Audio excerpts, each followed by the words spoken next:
This is the Object 140. It is one of the hardest tanks in Tier 10 to play, but it's also one of the most rewarding tanks to play, and that is because it features 3,800 damage per minute.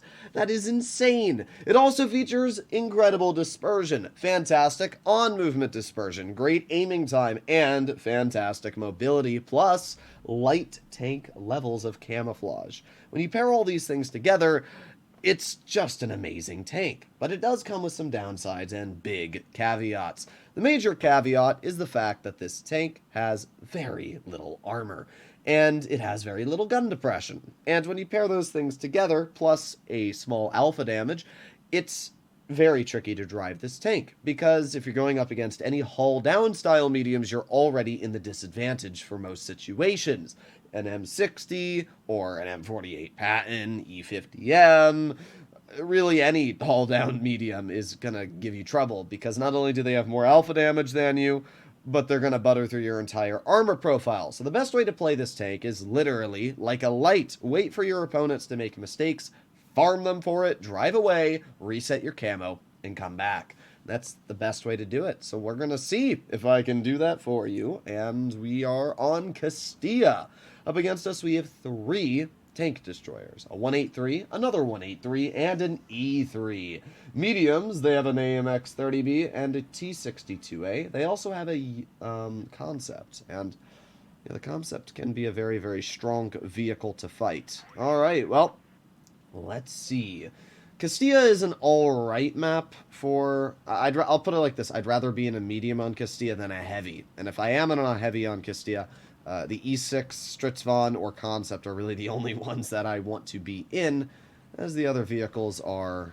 they're just not as good. I'm not sure why people take that wide route in their mediums. It's so much slower than going the route I took. Alright, we are going to go up the hill, and hopefully we're going to be able to get some decent spots out. The 30B is faster than me, and speaking... okay, well, that shell just literally went to China. Okay, well, not loving this right now. The 62A is in mid. The 183 is over here, though. Okay, we got the other 183 there. I don't like this at all. With the minnow heading over, I like it more, but okay, directly on the hatch and it bounces. Thanks, game. And then the 30B is just going to do that. Well, great job, bro. Classic World of Tanks player right there. Alright, well, okay. I have nothing to say about that. I'll support this minnow. Like, if this... I'm not going low, Caro. I don't know why people ever want to go low. That's just a flat disadvantage. Okay, so the 183 is in mid. We got the 62A there. Oh, what did we spot? We spotted the Yo. Alright, well, I don't exactly want to fight the Yo. Okay, and that shell. Thanks, game. Thank you so much. I mean, we're getting the Yo nuked, and we hatched him as well. This is why DPM in reality doesn't do much, though. Like, people are like, oh my god, the 140 is 3,800 DPM. And I'm like, that's crazy, but when am I able to use the DPM like, when am I actually able to use all 3,800 of that DPM? Because as of right now, what I'm experiencing is, like 10 DPM. But, yeah, okay. Thanks, game. I can't. Oh, man. Alright, well, maybe this 183. Nope. He dead. We're getting a lot of assistance. That's the good news. We have assisted, like, 3,000 damage at this point, which is pretty solid. I'm not going to complain about that at all. 257. That is a shot of all time. Alright, well, we got the Yo, and bye-bye. Man thought he was, like the main character in the video game. In reality, he was a side character, and, yeah, it did not go very well for him. Let's see, is the 183 still waiting for us? I would not be surprised. Oh, he's not? Okay. Well, we're going to drive here. We don't have the gun depression to hit the 62A at this current angle, but we're going to drive down, and there you go. Nice 318 shot. 62A misses us. We're going to pen him again. And I'm just going to maneuver my way to his side and finish him off. Okay. Now we're going to drive up this hill right here. And we're going to get some damage into the enemy 183. There's one shell into his tank, and we ram him, but we don't get any of the damage out. Oh, they have an E3 left. I wonder if we can get a bit of farm out on him. I'm hoping he's AFK. I don't think he's been spotted at all the entire game. Oh, he's not AFK. He's looking directly at me. And he high rolls, bro. Well, I guess we just don't ever get anything given to us for free. Come on, man. I mean, we're getting a lot of assistance, to be fair. It's just, every time I'm always hoping, come on, give me a little bit of luck. What does the E3 have? 670 damage per shot. And it rolls me for 799. Like, just so disappointing. We assisted 4,000 damage this game, so it's not like we didn't do anything. We literally did 6,500 combined, which is an insane amount.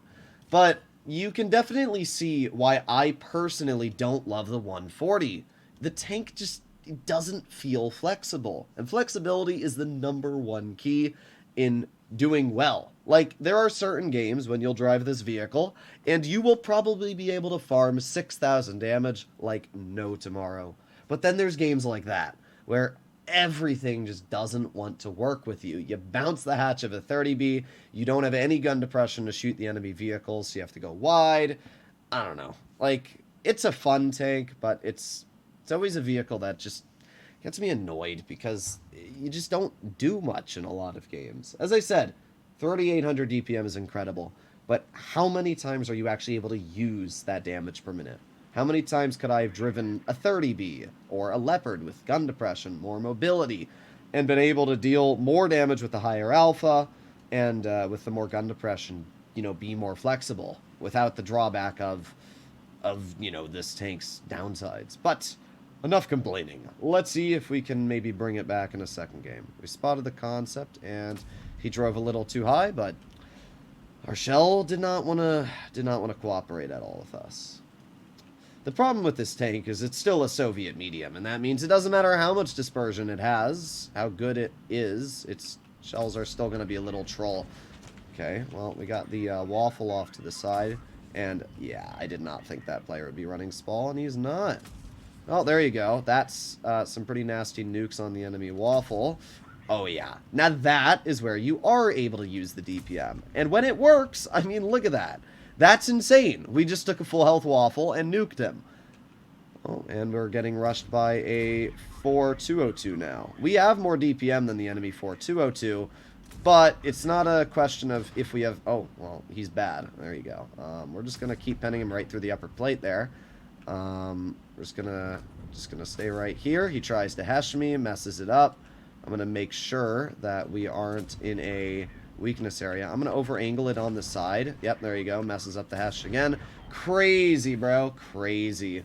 That is a massive skill issue right there. Like, that is the biggest skill issue I've seen in a very long time.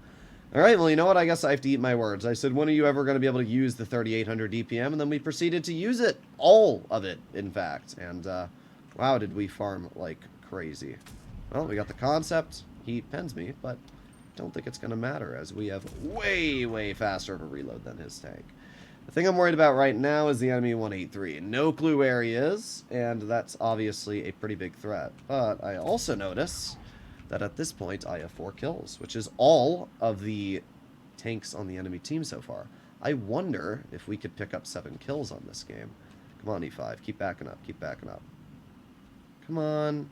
Just a little bit more. Oh, is he going to stay right there? Oh, he might back up. He might. There you go. We got a shell into his tank. He's going to keep backing up. Oh, that's unfortunate. Alright, well, we're going to move up. I don't think we're going to be able to get all 7 now. We weren't. He got bonkered. All that's left is the enemy WZ. Oh, well, it wouldn't have mattered anyway. I didn't even see the 183 died, but clearly not the best player. Let's see. Let's see what we can do to the WZ. Bonk. There you go. 207. He does have reactive on, but I don't think it's going to matter too much as we have so much DPM. We can still just absolutely farm him here. But apparently we can't pen him in the lower plate. Thank you, game. There you go. 231 shot. That was a good battle. 5,270.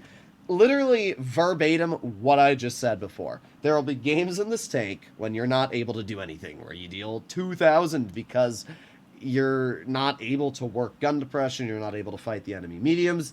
And then, as I said, there will be games where you are able to farm like crazy, where the DPM, the accuracy, and the mobility allow you to just crap on your opponents. And that's what happened here. So we literally had both sides of the spectrum. We had the game where the 140 feels and we had the game where it farms like crazy. Now, the majority of battles you play in this tank are going to be like battle number 1.